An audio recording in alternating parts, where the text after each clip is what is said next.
దమ్ముంటే రాజకీయం ధైర్యంగా చేయాలి మొగోళ్ళలాగా. ఏంది మాటలు? పబ్లిక్ మీటింగ్లలో పిల్లలున్నా పెద్దలున్నా పట్టించుకోకుండా వాళ్ళెవరో వ్యక్తిగత జీవితంలోని అంశాలను మాట్లాడతావు. న్యాయంగా మాట్లాడితే మీ ఇంట్లో గురించి మాట్లాడి తలాడ పెట్టుకుంటామన్నా.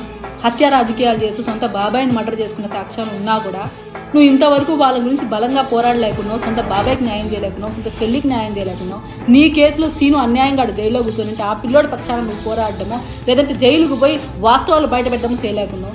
నువ్వు కూడా యూటూ జగన్మోహన్ రెడ్డి గారు మీరు కూడా టూ అనిపిస్తుంది నాకు చూసండి ఈ రాజకీయాలు. రాయలసీమ ప్రాంతంలో మొగోళ్ళలాగా చేద్దాం రాజకీయం. ఏంది ఇది చిల్లర రాజకీయాలు? అసలు పవన్ కళ్యాణ్ గారి వ్యక్తిగత జీవితం నుంచి మాట్లాడడం ఒక మాట అడుగుతా. ఆయన వ్యక్తిగత జీవితం వల్ల మన రాష్ట్రానికి ఏం నష్టం వస్తుందా? నీ పరిపాలన దరిద్రం కొట్టుకోవడం నష్టం వస్తుంది, కానీ పవన్ కళ్యాణ్ గారికి ఏం నష్టం వస్తుంది? అయినా ఒక పెళ్ళి అయిపోయి ఇంకొక పెళ్లి చేసుకుంటే ఆడబిడ్డ భార్య ఎందుకు అవుతుంది? ఆడబిడ్డ గురించి నువ్వు మాట్లాడుతున్నావు అంటే నీకు ఒక చెల్లి గురించి విలువ ఉంటుందా? ఆ పిల్ల కూడా నీకు చెల్లి అవుతుంది కదా, విలువ అనేది ఉంటుందా? అయినా వాలంటీర్ వ్యవస్థలో లోపాల గురించి మాట్లాడుతున్నారు.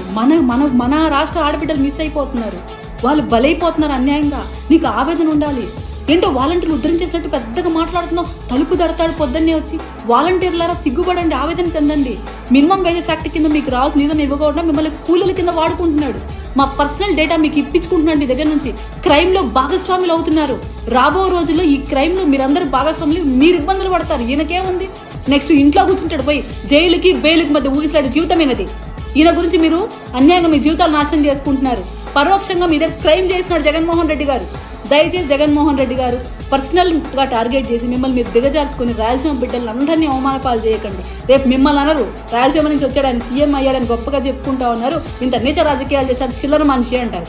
నిజంగా మీకు భయం ఉంటే పవన్ కళ్యాణ్ గారిని ధైర్యంగా ఢీ కొట్టండి. ధైర్యంగా పబ్లిక్ మీటింగ్లో ఆయన అడిగిన ప్రశ్నలకు ఇదో నేను ఆర్డర్స్ ఇచ్చాను, ఎంక్వైరీ చేస్తున్నారు, వాలంటీర్ వ్యవస్థలో తప్పులు లేవని బయట పెట్టండి, మిస్సింగ్ అయిన కేసులో ఎంక్వైరీ చేసాం బయట పెట్టానని చెప్పండి. ఇంతమంది మిస్సింగ్ అయ్యారు, ఎంతమంది దొరికారు, మా ప్రాంతంలో ఎటువంటి ఇబ్బందులు లేవు, మా బిడ్డలు అందరూ క్షేమంగా ఉన్నారని చూపించుకో. అది దమ్ముండే మొగోడు చేయాల్సిన లక్షణం. ఒక రాయలసీమ బిడ్డగా నువ్వు చేయాల్సిన పని. ఈ రాష్ట్రానికి కాబోయే మాజీ ముఖ్యమంత్రి రాజశేఖర రెడ్డి కడుపును పుట్టిన దరిద్రుడు పుత్రుడు, దరిద్ర పుత్రుడు. ఎవరికి? రాష్ట్రానికి. ఈ రాష్ట్రానికి ఒక దరిద్ర పుత్రుడు రాజశేఖర రెడ్డి కడుపును పుట్టినటువంటి వాడు మమ్మల్ని దత్తపుత్రుడు అని చెప్తా ఉన్నాడు. నేను ఒకటే చెప్తా ఉన్నాను, సైకో మాజీ కాబోయే ముఖ్యమంత్రికి పవన్ కళ్యాణ్ గురించి ఎప్పుడు చూసినా పవన్ కళ్యాణ్ 3 పెళ్ళిళ్ళు, పవన్ కళ్యాణ్ ఎలా నడిచాడు, పవన్ కళ్యాణ్.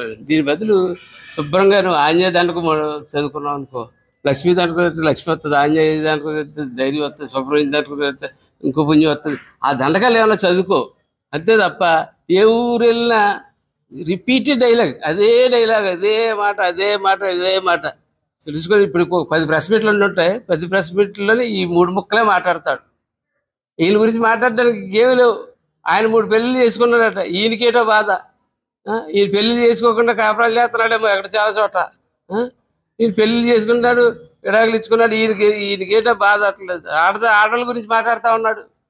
లేడీస్ గురించి చాలా లేడీస్కి తల్లిని చెల్లిని బయట సన్నాసి ఇది మాట్లాడుతూ ఉన్నాడు. పవన్ కళ్యాణ్ గురించి మాట్లాడేటంత ఇది నీకు లేదని చెప్పి ఎట్టి పరిస్థితులు చెప్పి జగన్మోహన్ రెడ్డి గారు చెప్తా ఉన్నాను. ఒక జగన్మోహన్ రెడ్డి, ఇంకా నువ్వు తాడేపల్లిలో ప్యాలెస్లోకి వెళ్ళినటువంటి మనిషివి 5 రోజులకు ఒకసారి ప్రత్యక్షం అవుతావు. ఈ 5 రోజులు తాడేపల్లిలో ప్యాలెస్లోనే ఉన్నావా? నీ బెంగళూరు వెళ్ళిపోయావా? నీ క్రీడలకి బెంగళూరు వెళ్ళిపోయావా? అది పెద్ద రహస్యం అయిపోయింది. ఆఫీసర్లకు కానీ అక్కడ ఉన్న బండ్రోతులకు కానీ సెక్యూరిటీకి కానీ అది ఒక పెద్ద ఛేదించలేని రహస్యం అయిపోతుంది. 5 రోజులు మిస్ అయిపోతున్నాడట ముఖ్యమంత్రి. ఆ తాడేపల్లిలోకి వెళ్తున్నాడట, మళ్ళీ కనపట్టలేదట 5 రోజులు. 5 రోజులకి 6 రోజులకి ప్రజలకి బయటకు వచ్చినట్టు ముఖ్యమంత్రిని ఈ రాష్ట్రంలో నిన్నే చూశాను. కాబట్టి పవన్ కళ్యాణ్ అనే వ్యక్తి పరిపాలించిపోతున్నాడు ఈ రాష్ట్రాన్ని. అది చూసి నేర్చుకోమని తెలియజేస్తూ సెలవు తీసుకుంటాను.